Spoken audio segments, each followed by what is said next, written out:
Hey there, guys. Congratulations. Thank you Again, so much. I'm a Thank huge you. fan. Thank and you. when you were offered this role, what was your first reaction? I took a pass on it originally. Not that the script wasn't any good. The script was wonderful, but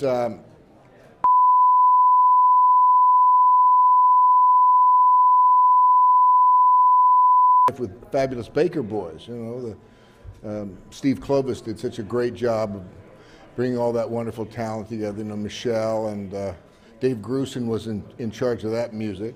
And with Crazy Heart, while it was a great script, there was no music attached to it.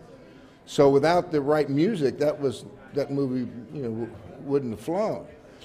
And after about a year after I passed on it, I ran into my old buddy T-Bone Burnett, and he said, "What do you think about this script?" And I said, "What, Crazy Heart?" And he said, "Yeah, you going to do it?"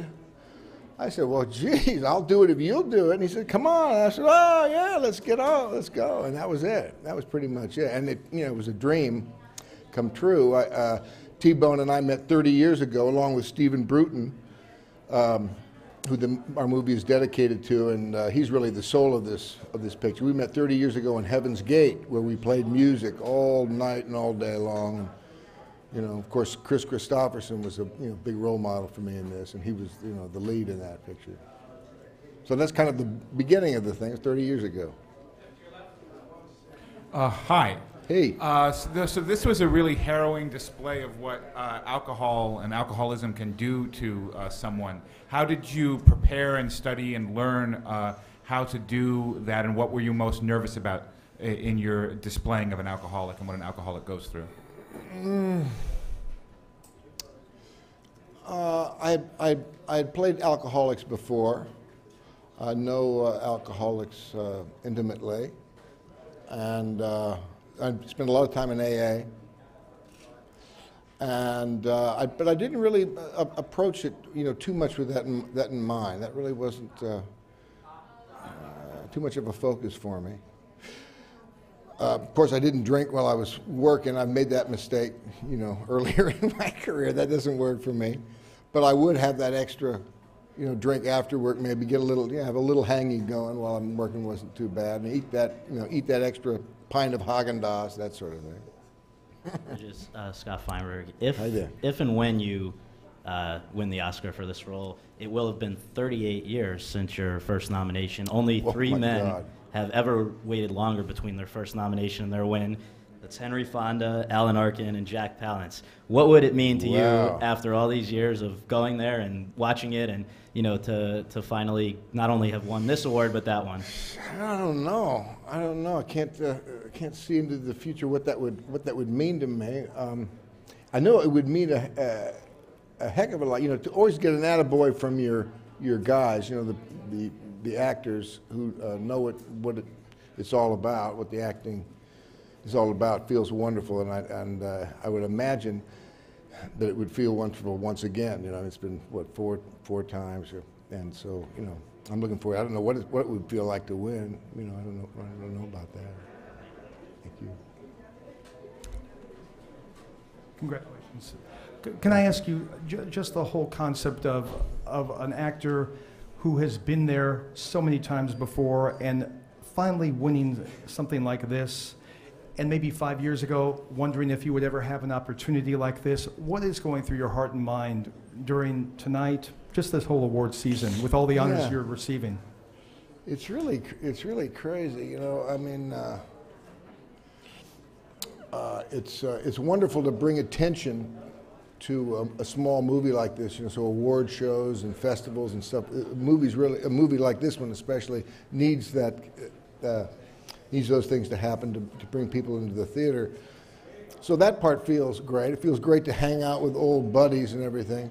But what I wasn't expecting, it was sort of like, it reminded me in a funny sort of way, what my feeling was seeing Avatar. I was expecting to be surprised, if that's a possible phrase, with the special effects and stuff. But I wasn't expected to be moved by that movie as I was. And what a great movie to have out at these times that we're going through.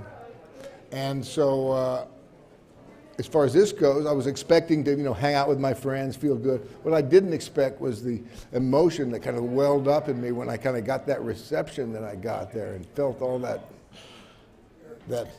love and appreciation coming. It was really a wonderful feeling. Hey.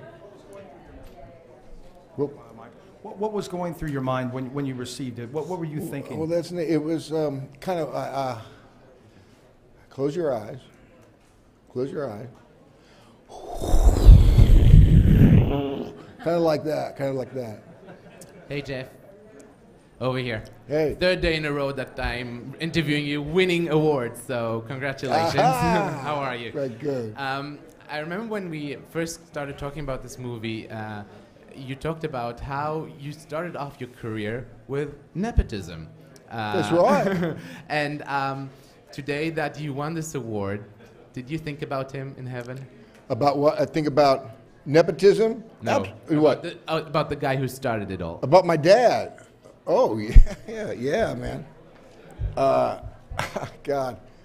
The other day, I won the award for, what was it? What's that? Which one was that?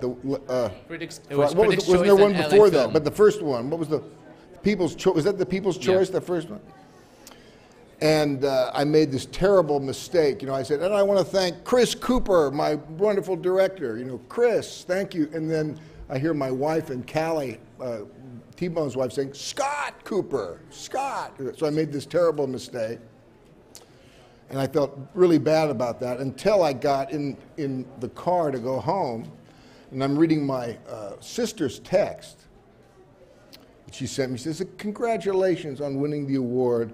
And it's so wonderful that you won it on Dad's birthday. And I said, oh, God, what an opportunity I missed. So you talk about nepotism and my dad, So it lessened my bad feelings about missing Scott's name, but I had a whole new, But my dad, nepotism, getting your foot in the door as an actor is the toughest thing.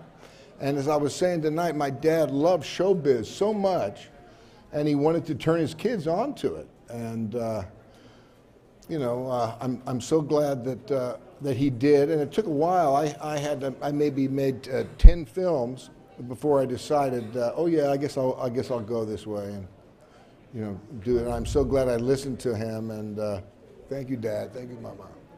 Thank you. Oh no! One Thank more, you. One more question. Yes, one more question. We're gonna go this way. All right. Thank you, guys. Thank you.